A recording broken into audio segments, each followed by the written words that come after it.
கர்த்தருக்குள் பிரியமானவர்களே, ஏப்ரல் 16 இன்றைய பனித்துளிகளின் தலைப்பானது இன்றே கீழ்ப்படிவோம்.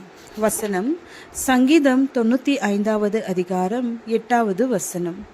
இன்று அவருடைய சத்தத்தை கேட்பீர்களாகில் வனாந்தரத்தில் கோபம் மூடின போதும் சோதனை நாளிலும் நடந்தது போல உங்கள் இருதயத்தை கடினப்படுத்தாதேயுங்கள். கலிபோர்னியா மாகாணத்தை சேர்ந்த பர்த் என்பவர் செய்தித்தாள் செய்தி சேகரிப்பவராகவும் புகைப்பட கலைஞராகவும் பணிபுரிந்து வந்தார். ஒரு நாள் அவருடைய அலுவலகத்திலிருந்து அவருக்கு ஒரு வேலை கொடுக்கப்பட்டது. அது ஒரு விசித்திரமான வேலை. ஒரு பெண்மணியை சந்தித்து நேர்காணல் செய்ய வேண்டும். எனவே செய்தியை சேகரிப்பதற்காக அவருடைய வீட்டிற்கு சென்றார். அந்த பெண்மணி பாம்புகளை வைத்து விளையாடக்கூடியவர். பர்த் அவருடைய இல்லத்தை சென்றடைந்த போது அவளுக்கு மிகவும் ஆச்சரியமாக இருந்தது. மிகவும் வசதியாக இருக்கக்கூடிய ஒரு பெண்மணி ஏன் இப்படி ஒரு பெரிய விபரீத விளையாட்டை விரும்புகிறார் என யோசித்து கொண்டிருந்தார்.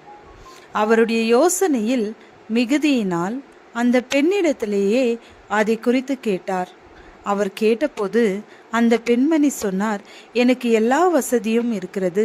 இந்த பாம்புகளை வைத்து சம்பாதிக்க வேண்டிய அவசியம் எனக்கு இல்லை.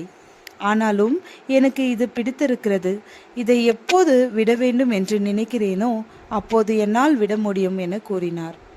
ஒவ்வொரு பாம்பாக எடுத்து அதனோடு அந்த பெண்மணி விளையாடக்கூடிய புகைப்படங்களை பர்த் எடுத்து கொண்டிருந்தார்.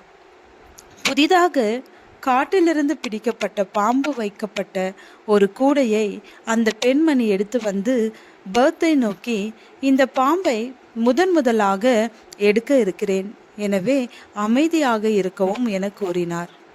அந்த பாம்பை சில புகைப்படங்கள் எடுத்த பின்பு அதனை மீண்டும் கூடைக்குள் வைக்க முயற்சி செய்யும் போது திடீரென அந்த பாம்பு அந்த பெண்மணியுடைய கையில் கடித்தது. வேகமாக அந்த பாம்பை கூடைக்குள் வைத்த பின்பு பர்த்தை நோக்கி, அந்த அறையில் என்னுடைய மருத்துவ உபகரணங்களை உள்ளது, அதில் விஷத்தை முறிக்கும் மருந்தும் உள்ளது, அதை எடுத்து வரும்படி கூறினார். பர்த் வேகமாக சென்று அதை எடுத்து வந்தார்.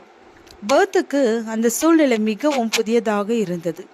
எனவே பதற்றத்தில் விஷத்தை முறிக்கக்கூடிய மருந்தை கீழே போட்டு உடைத்து விட்டார். வேறு மருந்து எங்கு உள்ளது, நான் என்ன செய்ய வேண்டும் என்று கேட்டார். அதுதான் தன்னிடமிருந்த கடைசி மருந்து என அந்த பெண் கூறினார்.